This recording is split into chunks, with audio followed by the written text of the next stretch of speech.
மாநில காவல்துறைக்கு எதிராக குற்றச்சாட்டு என்பதற்காகவே சிபிஐக்கு மாற்ற வேண்டியதில்லை என தமிழக அரசு தரப்பில் வாதமானது முன்வைக்கப்பட்டிருக்கிறது. மேலும் விவரங்களோடு இணைகிறார் செய்தியாளர் மதியழகன். வணக்கம் மதியழகன், விவரங்கள். தற்பொழுது தாவேகா தொடர்பான வழக்கில் மற்றொரு மனுதாரரான பிரபாகரன் தரப்பில் வாதங்களானது முன்வைக்கப்பட்டிருக்கிறது. கரூர் பரப்புரை கூட்டத்தில் எவ்வளவு மக்கள் கூடுவார்கள் என்று கணிக்க காவல்துறை மற்றும் உளவுத்துறை தவறிவிட்டன. கடந்த ஜனவரி மாதம் அதிமுக கட்சி அதே பகுதியில் பொதுக்கூட்டம் நடத்த அனுமதி கேட்டபோது காவல்துறை அனுமதிக்கவில்லை. இடையூறாக இருக்கும் என்பதால் அந்த பகுதியில் அனுமதி கிடையாது என காவல்துறை கூறியது. ஆனால் செப்டம்பர் மாதம் அதே பகுதியில் அதிமுகவிற்கு அனுமதி வழங்கப்பட்டது. ஆனால் வழங்கப்பட்டது. இந்த விவகாரத்தை பொறுத்தவரை முழு தோல்வி என்பது தமிழக காவல்துறை மீதுதான் என்ற ஒரு வாதம் முன்வைக்கப்பட்டு இருக்கிறது. அதாவது அதிமுகவிற்கு அதிக அளவிலான கூட்டம் வரும் என்றால் தாவேகாவிற்கும் அதே போன்ற ஒரு கூட்டம் தான் வரும் என்று வாதமானது முன்வைக்கப்பட்டது. அப்பொழுது நீதிபதிகள் சில கருத்துக்களை குறிப்பிட்டு இருக்கிறார்கள். அதாவது இந்த விவகாரத்தில் தங்களால் சென்னை உயர்நீதிமன்றத்தினுடைய செயல்பாட்டை புரிந்து கொள்ளவே முடியவில்லை. அதாவது சென்னை உயர்நீதிமன்றம் அந்த தினேஷ்குமார் என்பவர் தாக்கல் செய்த வழக்கில் அவரது மனுவில் என்ன கோரிக்கை வைக்கப்பட்டிருந்தது என்பதை சென்னை உயர்நீதிமன்றம் பரிசீலிக்கவே இல்லை. அதைக்குத்தான் அவர்கள் முன்னுரிமை அளித்திருக்க வேண்டும். ஆனால் மனுவில் கோரிக்கையாக வைக்கப்படாத ஒன்றை சென்னை உயர்நீதிமன்றம் தனது கவனத்திற்கு எடுத்துக்கொண்டிருக்கிறார். அதாவது நீதிபதிகள் சொல்ல வருவது, தினேஷ் எஸ்ஓபி நிலையான வழிகாட்டு நெறிமுறை வகுக்க கோரிதான் மனு தாக்கல் செய்திருந்தார். அந்த மனு மீது அதுதான் அவரது பிரதான கோரிக்கை. அந்த கோரிக்கையை சென்னை உயர்நீதிமன்றம் கருத்தில் கொள்ளாமல் அவரது கோரிக்கைக்கு சம்பந்தமே இல்லாத ஒன்றை உத்தரவாக பிறப்பித்திருக்கிறது. இதுதான் இது ஏன் என்று தங்களுக்கு புரியவில்லை என்று சென்னை உயர்நீதிமன்றம் தொடர்பாக உச்சநீதிமன்றம் தனது ஒரு விமர்சனத்தை முன்வைத்திருக்கிறது. மேலும் சில கருத்துக்களையும் தொடர்ச்சியாக நீதிபதிகள் குறிப்பிட்டிருக்கிறார்கள். அதாவது கூட்டம் நடத்துவதற்கு அனுமதி கோருவது என்பதுதான் அவர்களினுடைய ஒரு கோரிக்கையாக இருந்தது. ஆனால் சென்னை உயர்நீதிமன்றம் இதில் மற்றொரு நிலைப்பாட்டை எடுத்திருக்கிறது. இது தங்களுக்கு ஒரு நெருடலாகவே இருக்கிறது. மேலும் நிலையான வழிகாட்டு நெறிமுறை அமைக்க வேண்டும் என்ற ஒரு கோரிக்கையுடன் மனு தாக்கல் செய்யப்பட்டது. ஆனால் அந்த கோரிக்கையில் சிறப்பு புலனாய்வு குழுவை சென்னை உயர்நீதிமன்றம் அமைத்திருக்கிறது.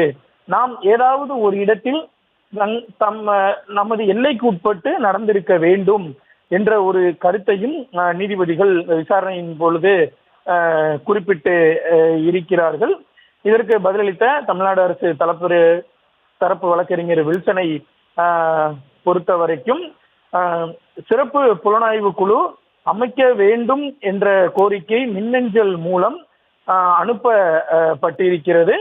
அதாவது மனு தாக்கல் செய்வதற்கு முன்பாக அந்த கோரிக்கையானது மின்னஞ்சல் மூலம் அளிக்கப்பட்டு இருக்கிறது என்ற ஒரு பதிலும் அளிக்கப்பட்டது. இதனைத் தொடர்ந்து நீதிபதிகளை பொறுத்தவரை பிரேத பரிசோதனை தொடர்பாக சில கேள்விகளை முன்வைத்திருக்கிறார்கள். அதாவது 4 மணி நேரத்திற்குள்ளாக அனைவரது உடலும் பிரேத பரிசோதனை செய்யப்பட்டதா, அங்கு எத்தனை பிரேத பரிசோதனை செய்வதற்கான எத்தனை மேஜைகள் அங்கு இருக்கின்றன என்ற ஒரு கேள்வியையும் நீதிபதிகள் முன்வைத்திருக்கிறார்கள்.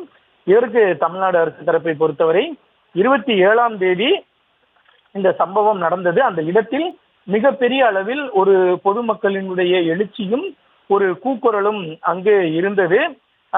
பாதிக்கப்பட்டவர்கள், அதாவது உயிரிழந்தவர்களுடைய உறவினர்கள் தங்களது சம்பந்தப்பட்டவர்களினுடைய உடல்களை உடனடியாக வழங்குமாறு கோரிக்கை விடுத்தார்கள். எனவே மாவட்ட ஆட்சியர் தான் உடல் பிரேத பரிசோதனை செய்ய அனுமதி அளித்தார். இது தொடர்பான விரிவான பதில் மனு தாக்கல் செய்வதாகவும் அவர் குறிப்பிட்டிருக்கிறார்.